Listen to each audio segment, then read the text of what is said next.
¿Cuál es el problema? Cómo esto fue evolucionando y cómo estos han ido cambiando en el tiempo para beneficio del paciente.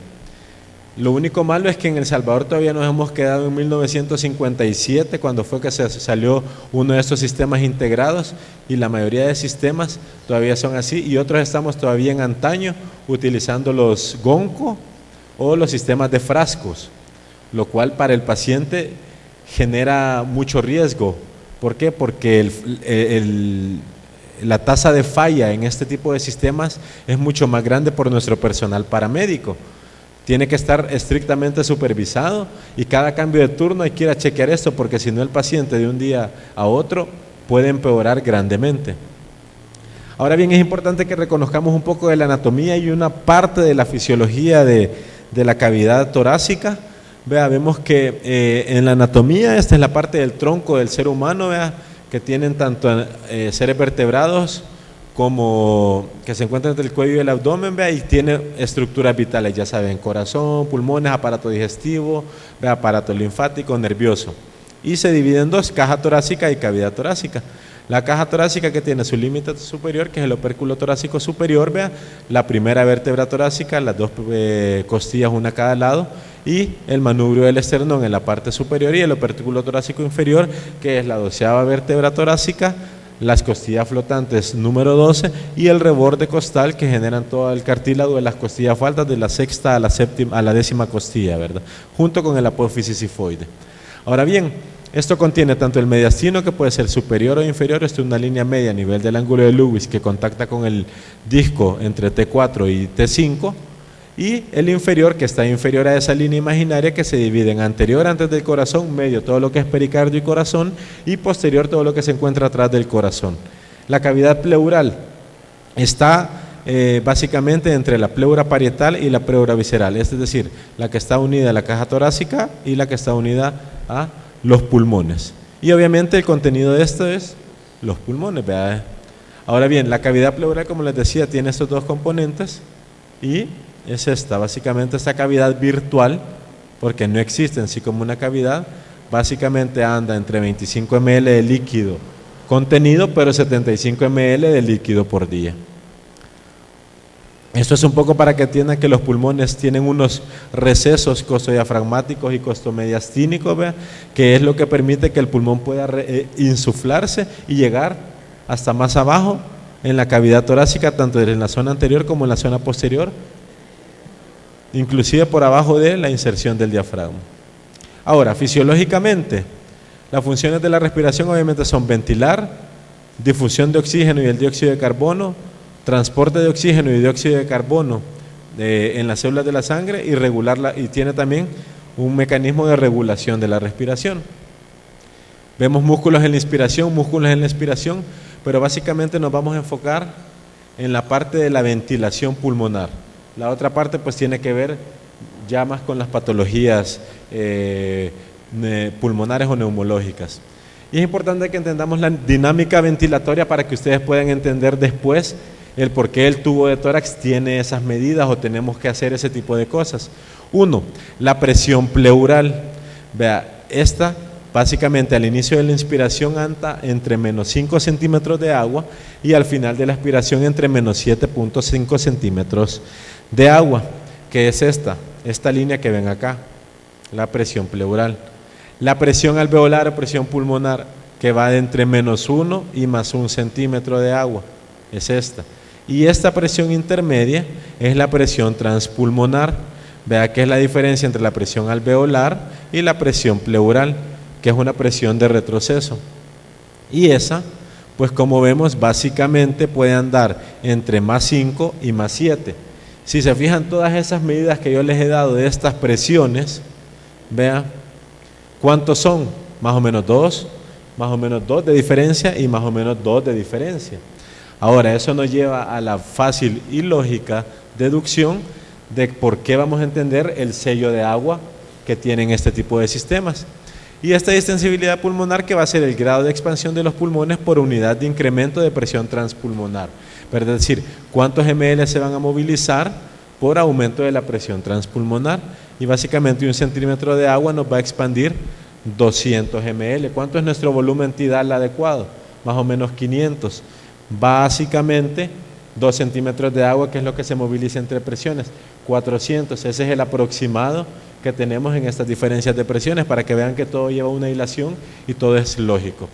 Como les digo, en reposo, vea, la presión alveolar va a ser igual a la atmosférica. En la inspiración, obviamente, la alveolar tiene que disminuir y la atmosférica es menor que la atmosférica. Y en la expiración, la alveolar tiene que ser mayor para poder sacar el aire.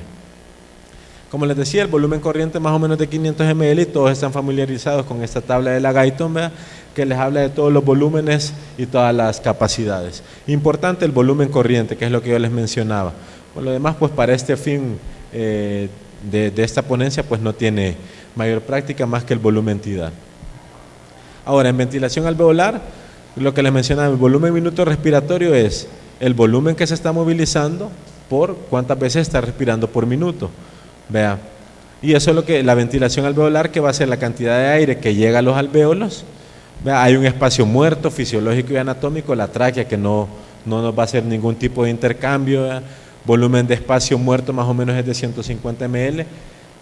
Pero lo que nos interesa llegar también es saber las zonas de West. Vea, las zonas de West es básicamente, vemos zona 1, zona 2 y zona 3. En resumen, la mejor cambio de ventilación y perfusión, es decir, cuánto de oxígeno llega, traspasa la membrana alveolo capilar y llega a la sangre, se da en la zona 2. Acá vemos que hay bastante ventilación y poca perfusión, y acá vemos que hay menos ventilación y más perfusión. ¿Esto por qué? Obviamente por todo lo que tiene que ver con la física, porque aquí llega más aire con más facilidad, en cambio acá cuesta que llegue hacia los lóbulos inferiores. Ahora, los tubos endotorácicos. Los tubos endotorácicos pues son los que vamos a colocar en la cavidad pleural. Vea, en ese espacio virtual, cuando tenemos cierto tipo de patología de la pleura, como sea hemotórax, quilotórax, neumotórax, etcétera. ¿Y cuáles son los objetivos de estos? 1, retirar el aire y el líquido tan pronto sea posible. 2, prevenir que este aire regrese al espacio pleural. Y 3, que restablezcamos la presión negativa del espacio pleural, vea, con la adecuada reexpansión pulmonar. ¿Cuáles son las indicaciones? Como les mencionaba, neumotórax, hemotórax, empiema, derrames pleurales, quilotórax, y obviamente después de toda cirugía nosotros dejamos un tubo de tórax.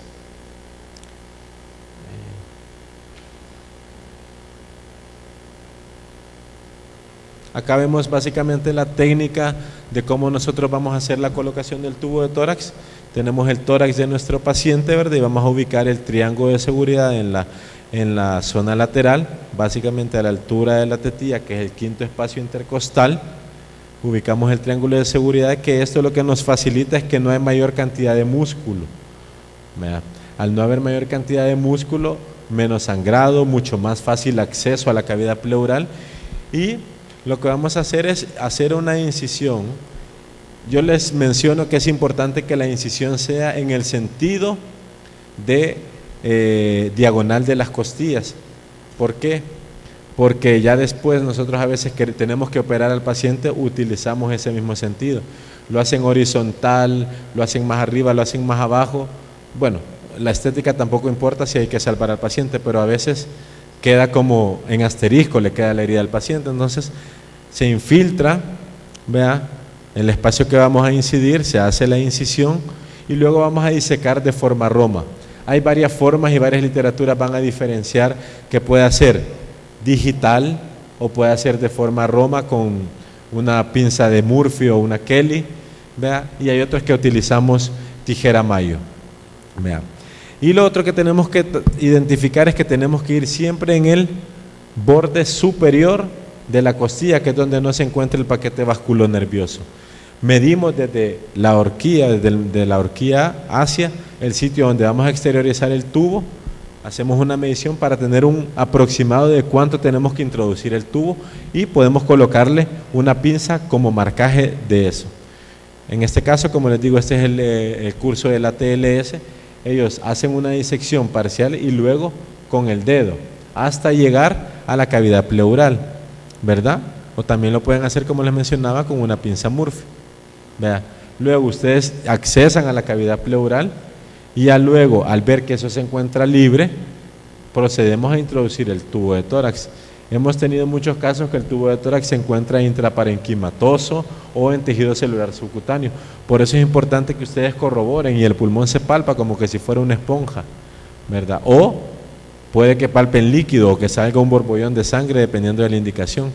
Y luego colocamos el tubo de tórax. Como les digo, en este caso el tubo de tórax se coloca así.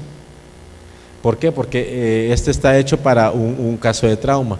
Pero como vieron en la foto inicial de la parte de los tubos endopleurales, muchos de estos ya tienen trocar. Entonces es mucho más fácil que uno introduzca el trocar y dirija hacia donde vamos a colocar nuestro tubo de tórax. Eso nos facilita a nosotros el dirigirlo hacia la base si queremos drenar líquido o hacia el ápex si queremos drenar aire. Ahora, como les mencionaba, hay múltiples calibres, desde 8 French hasta 40 French. Vea, muchas configuraciones. Acá vemos que hay tubos curvos. Estos los ocupamos cuando queremos dejarlos en la base o en caso cuando hacíamos trasplante pulmonar, se dejaba un curvo en la base y uno apical. Vea. Se encuentran tubos que pueden estar lubricados para disminuir la fricción o heparinizados para cuando el drenaje líquido evite la formación de fibrina dentro de este y lo tape. Y de material, pues usualmente a la cabeza tenemos de PVC y de silicona. Ahora, ya empezamos a hablar un poco de los objetivos de por qué tenemos este tubo endopleural.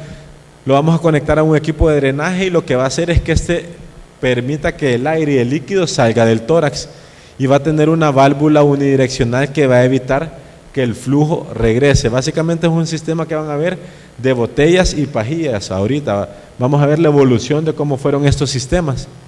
Estos hacían que llegaran a un solo lugar y el sello de agua prevenía y servía como válvula unidireccional para el retorno de aire o líquido.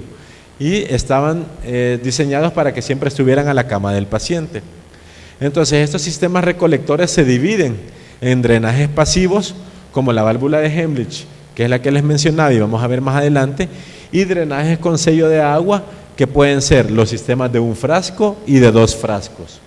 Y los de drenaje activo, que son los que ya tienen succión, que pueden ser el sistema de 3 frascos o los sistemas integrados, que es un resumen del de los de 3 frascos, los sistemas digitales que vimos en la ponencia anterior, los sistemas de drenaje balanceado que ya están un poco obsoletos y los utilizábamos cuando hacíamos neumonectomías, y las derivaciones pleuroperitoneales, que es un catéter tipo Denver que lo que se hace es que se tuneliza hacia la cavidad pleural, se tuneliza hacia la cavidad peritoneal. Ya vamos a ver el dibujo, tiene un dispositivo en medio para que por presión pueda ir comunicándose hacia la cavidad peritoneal todo el líquido.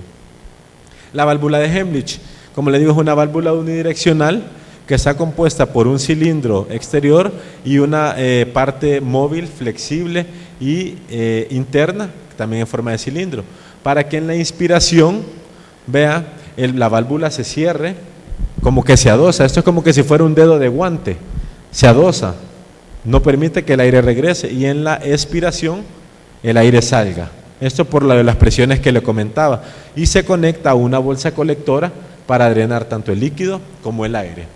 Ahora, el sistema de un frasco tenía un concepto bien básico.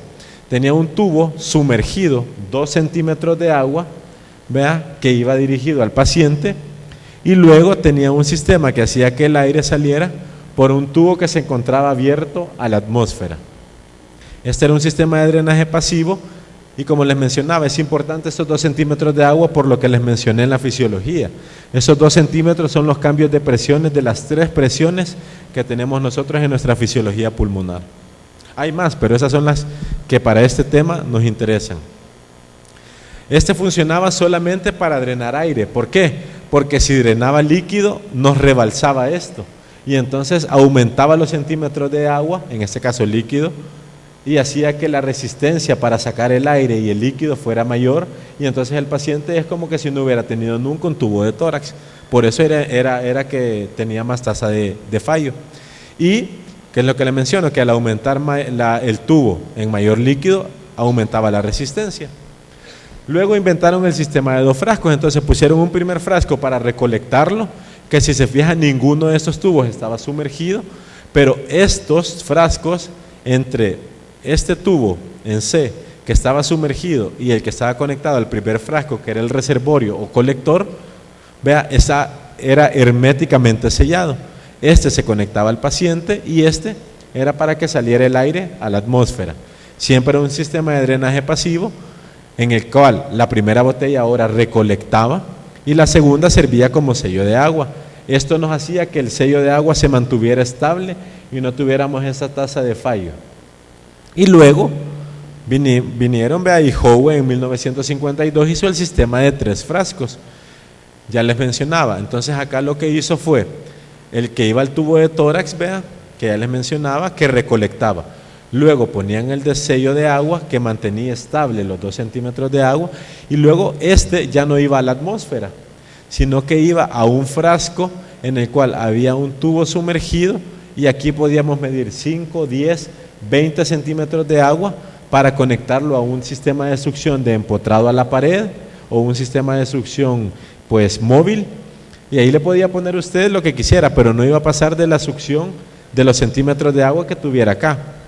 Entonces eso hacía que hubiera un sistema de drenaje activo. ¿Por qué? Porque la succión se iba a traducir acá hasta el paciente, ¿ve? Porque mantenía todos los tubos conectados, siempre permitiendo que el sello de agua se mantuviera estable. Entonces, en 1967 vienen y hacen el primer equipo integrado. Esta es una marca, vea, que, como les digo, hay sistemas húmedos y sistemas en seco que son los nuevos. Vea, ¿por qué? Porque los sistemas anteriores básicamente eran 16 piezas, 17 conexiones, difícil de ensamblar, riesgo de contaminar al paciente, de que se le formara un empiema. Entonces aparecieron estos sistemas integrados. Entonces, esto es el sistema de 3 frascos que tenemos, que les mencionaba. El que iba conectado al paciente, que era recolectora, que en este caso el tubo en este tipo de sistema se conecta acá, y es donde recolecta todo lo que tiene las A. Básicamente puede colectar hasta 2,5 litros. Luego el sello de agua, que es esta columna, y en el pleurevac es columna roja, vea, y en esta hay un sello de agua.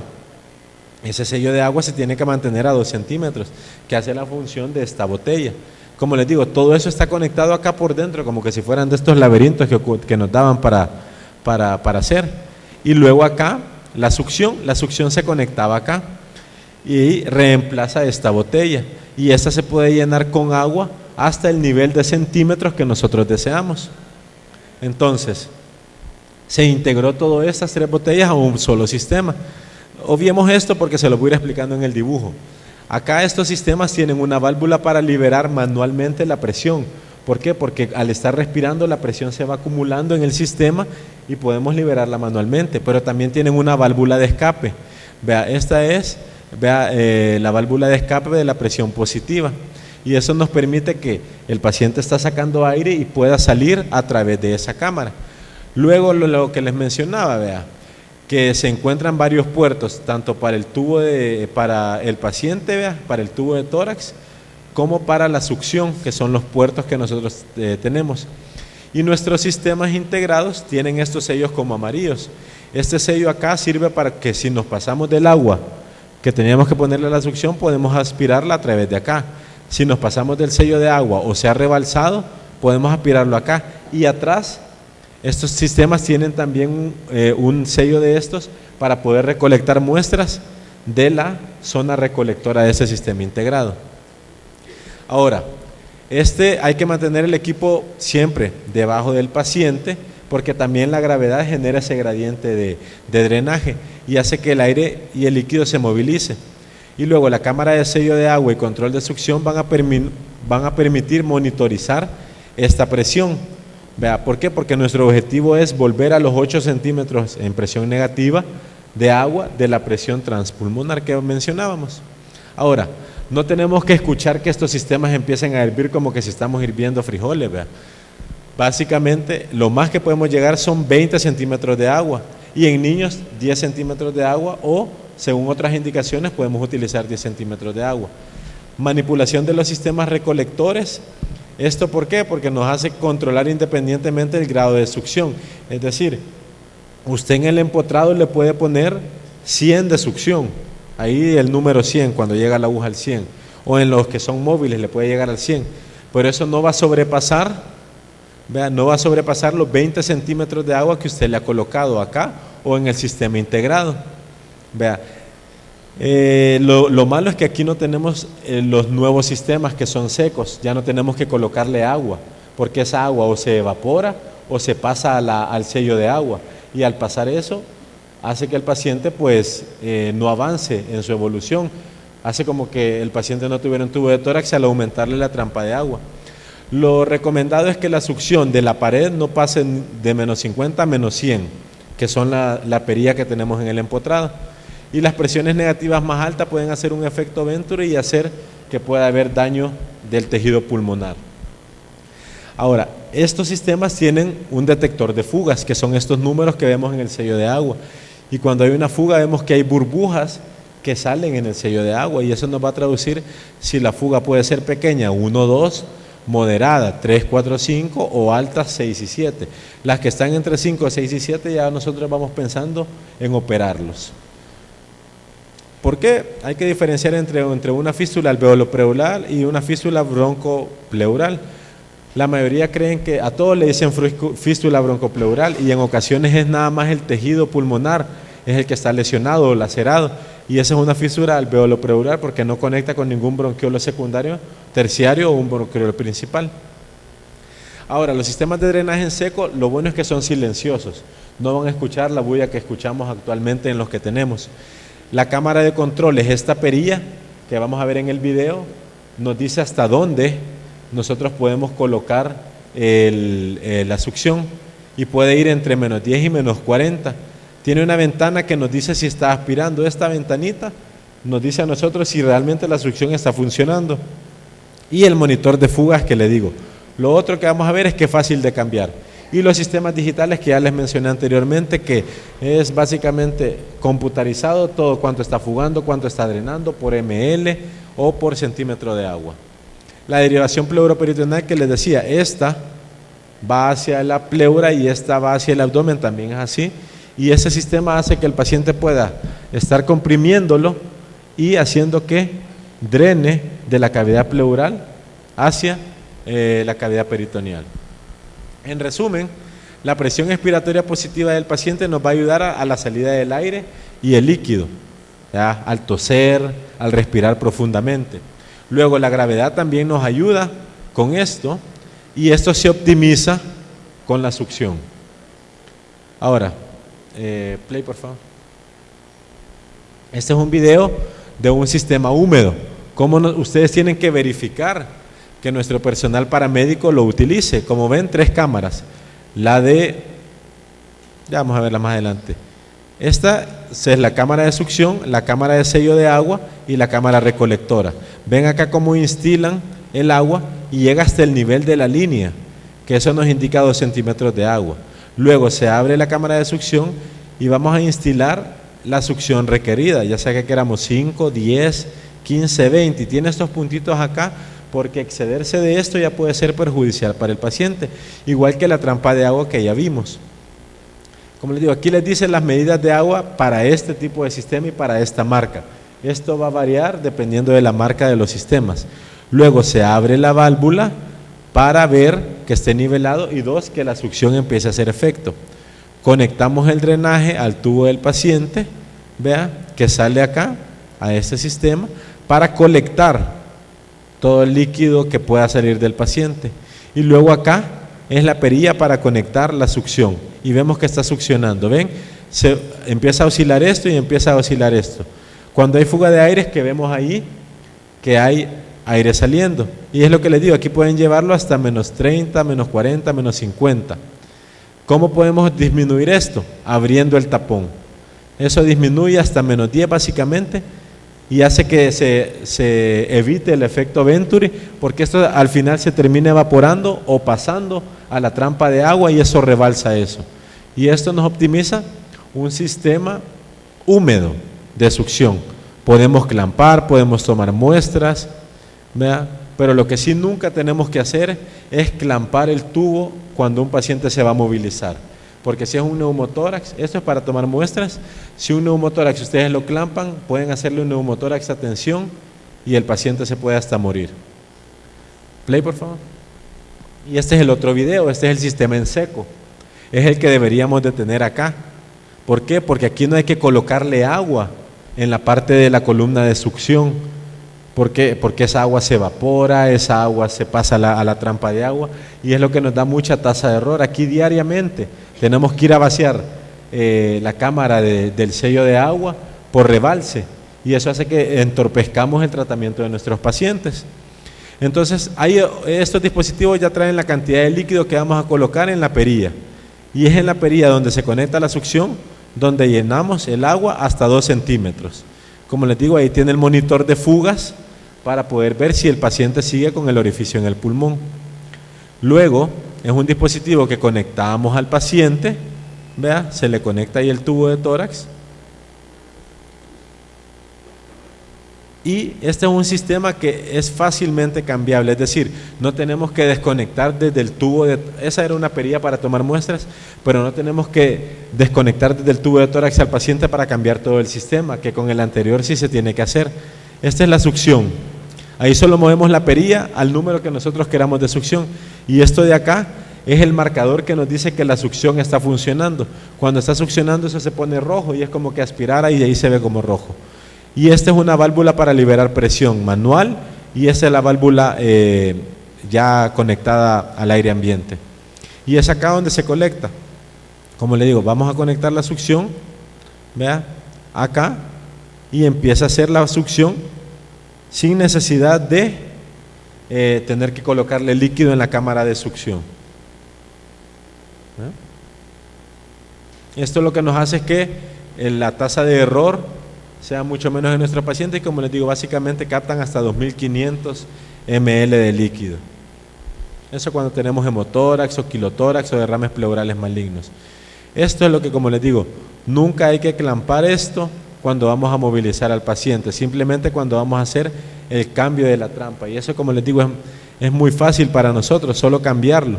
Ya no tenemos que irnos a la par del tubo porque podemos inclusive contaminarle la cavidad pleural y hacerle que el paciente llegue a tener un empiema. Entonces esto es lo importante que ustedes tienen que conocer cuando en sus hospitales o en sus centros tengan pacientes con tubos de tórax. Vea. Ya vieron que existe un sistema de 1 frasco, de 2 frascos, de 3 frascos, cómo evolucionó a este tipo de sistemas que es el más útil y ya como vieron anteriormente hasta el sistema digital. ¿Alguna duda con respecto a este tema?